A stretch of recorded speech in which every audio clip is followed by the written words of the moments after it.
In today's video, I'm going to teach you how to connect Gmail to Microsoft To Do, easy integration. By the end, you'll have a simple automation that turns important emails into actionable tasks without any copy pasting. First, sign in to your Zapier account. If you don't have one yet, you can create it for free. Make sure you have access to the Gmail inbox you want to monitor and the Microsoft account you use with To Do. Once you're in, head to the Create button and choose Zaps to start a new workflow. It helps to give your Zap a clear name so you can find it later. In the trigger step, search for Gmail and select it as your trigger app.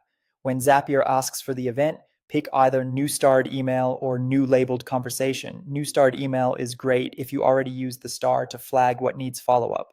New labeled conversation is best if you prefer a dedicated label like to do. If you choose the label option, make sure that label already exists in Gmail and is applied to at least one message so Zapier can find sample data.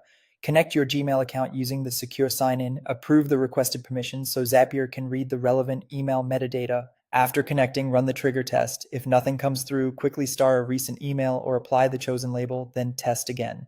Seeing real sample data here makes the next step much smoother. Now choose Microsoft To Do as your action app. For the event, select Create Task. Connect your Microsoft account and, if prompted, confirm the correct organization or personal account. Once connected, you'll map the fields.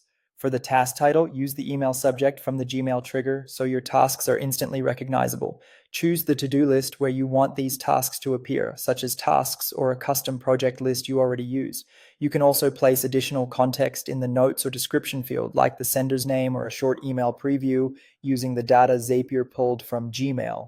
This keeps the task clean while still giving you helpful details when you open it later. Run a test of the action. Switch to Microsoft To Do and confirm the task appears in the list you selected with the title and notes you mapped. If something looks off, adjust the field mapping and test again. When everything looks good, click Publish to activate your automation. From now on, every time you star an email or apply the chosen label, a task will be created in Microsoft To Do automatically, helping you capture work the moment it hits your inbox.